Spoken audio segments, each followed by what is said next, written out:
叫做人生是沒有退休的。咁呢一個句子係咩意思呢？就係佢話工作崗位呢係會有退休嘅一日，但係人生呢係唔會有退休嘅一日。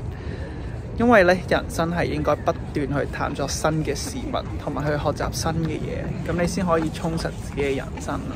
咁我相信睇緊呢條片嘅大家呢，有大部分人都未訂閱我呢個頻道嘅，所以呢，我都希望你哋可以撳一個訂閱嘅掣啦。咁你哋嘅支持咧，對我嚟講都係非常之重要嘅。Hello， 大家好啊！咁今日咧就想同大家分享下我嘅放工之後嘅少少生活啦。咁我而家咧就喺溫哥華嘅 Yellow Town 嗰度休息緊。咁而家就係放咗工，大約6點半啦。咁因為而家已經係夏令嘅時間，所以溫哥華嘅天氣都非常之好啊。咁今日咧原先咧我係諗住嚟睇呢一個嘅櫻花嘅，因為適逢呢一個係櫻花嘅季節。但係我相信係因為個天氣唔夠暖，所以其實個櫻花都未開咯，所以係有少少失望啊！即係都會想盡快可以見到櫻花，因為真係好靚。上年都有睇過。咁今日本身係打算嚟睇櫻花同埋完成呢一本書嘅。咁我自己近排就睇緊呢一本係李怡寫嘅《感悟人生100篇》啦。咁我自己係好中意呢一啲即係個人成長啊同心靈有關嘅書目嘅。咁點解我會咁中意呢本書呢？就係個故事就係由我自己喺中學嘅時候呢，我哋就被逼要去做一啲閱讀報告啦。咁我記得呢嗰陣時有個老師呢，就我嘅中文老師呢，就同我講話有一本書呢，叫我哋全班都買嘅，就係李怡嘅《閱讀人生100篇》啦。咁嗰本書呢，就係綠色嘅，咁呢一本就係《感悟人生100篇》啦。咁其實佢哋嗰兩本書咧，都係講緊李怡作家去將自己一啲心路歷程啊，一啲經典嘅句子，將佢嘅人生去集結成為一啲短嘅句子，再用一啲少少嘅故事去分享俾其他人聽。咁其實我自己係好中意嘅，即係佢入面咧係有好多唔同嘅小句子啦，而每個小句子咧其實都有好多唔同嘅 meaning 嘅。咁我喺當中其實都學到好多嘅。咁我自己點解會咁中意呢一類型嘅書呢？就係咁，我而家就啱啱大學畢業冇耐啦。咁其實喺生活上啊，喺工作上，其實有好多時候我都會有低潮或者有唔肯定嘅時刻嘅。咁好多時候，我身邊嘅同輩其實未必會明白我自己嘅諗法啦。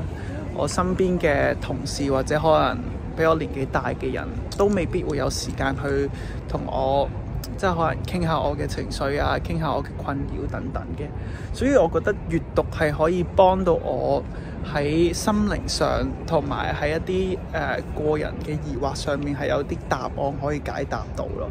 特別係呢啲同人生有關嘅一啲命題啦，因為好多時候可能喺人生嘅道路上，我自己都有好多迷惘啊，同埋有陣時唔知點樣處理一啲人際關係啊，或者工作嘅情況等等呢。其實書中咧都有好多唔同嘅句子係令我有好多嘅體悟咯。咁我自己今日咧都會想同大家分享有一句啦，咁就係我自己覺得同我近排做嘅嘢係好，即係俾咗一個好大嘅鼓舞啊。咁佢呢一個句子咧就叫做人生是沒有退休的。咁呢一個句子係咩意思呢？就係佢話工作崗位咧係會有退休嘅一日，但係人生咧係唔會有退休嘅一日。因為咧人生係應該不斷去探索新嘅事物，同埋去學習新嘅嘢，咁你先可以充實自己嘅人生。即係我自己啦，成日都會諗其實我好想快啲儲夠錢，跟住可以快啲退休，跟住可以做自己中意做嘅嘢。咁但係其實人生有陣時唔係就係為咗追求可能之後嗰20年、10年嘅退休生活㗎嘛。所以呢個句子咧，其實就話咗俾我聽，無論你點樣去追求你自己理想生活都好，其實應該全力珍惜呢一刻嘅每一分每一秒，去做自己中意做嘅嘢。就好似我而家咁樣，今日放咗工，即係可能大部分嘅人會覺得好攰啊，我要翻去煮飯啊，要休息啊，因為第日要翻工。但係我自己會覺得，我嘅人生唔可以淨係得工作咯，即係我覺得唔多唔少，我都要去走出室內，特別係天氣好嘅時候，我都會想喺公園上面去做一啲我自己中意做嘅嘢啦，跟住去繼續學習啦，去繼續去培養自己一個良好嘅心態去生活啊。其實呢一種生活其實俾我一個好大嘅鼓舞咯，即係可以令到我 keep 住可以繼續更加正面啊，跟住可以走出唔同嘅低潮。所以我覺得書中入面每一個句子咧，其實都非常之精警嘅。係啦，咁我要點樣形容呢？就係書入面嘅句子咧係言簡意賅啊，即係用簡短嘅文字同埋一啲簡單嘅故事，可以帶出一啲好深嘅道理啦。所以我覺得係非常之有趣嘅一本書啦。咁我差唔多就已經睇完呢本書㗎啦。咁我嚟緊嘅目標咧就係希望可以拍多啲片去講多啲書入面嘅內容啦。咁就可以同大家分享一啲生活上嘅少少句子咁樣。因為我相信人生道路當中，無論係咩年紀都好，你都會有自己嘅煩惱啊，同埋 uncertainty。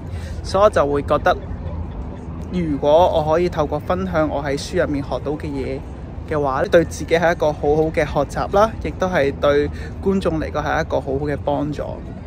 咁我嘅目標唔係諗住透過分享我嘅內容去拯救或者提升你哋嘅人生，係純粹可能從一個閱讀嘅讀者分享我自己喺呢本書入面學到嘅一啲小知識咯。咁希望大家都可以繼續支持呢一個頻道啦。最後我都有樣嘢想大家幫下手嘅，就係如果大家有咩書推介嘅話咧，都不妨留言話翻俾我聽，因為我自己都係想睇多啲書嘅人，所以如果大家有咩好書推介嘅話咧，記住留言話俾我聽。如果你想我分享嘅話咧，都冇問題嘅。係啦，咁今集咧就去到呢度啦。咁我都差唔多時間，我要繼續睇書啦，因為個 sunset 都差唔多嚟啦。咁多謝大家啦！如果大家中意嘅話咧，就記住 subscribe 我個 channel 同埋 like 一條片。咁如果中意嘅話咧，就記住期待我下一條同書有關嘅分享片段啦。咁我哋有機會下集再見啦，拜拜。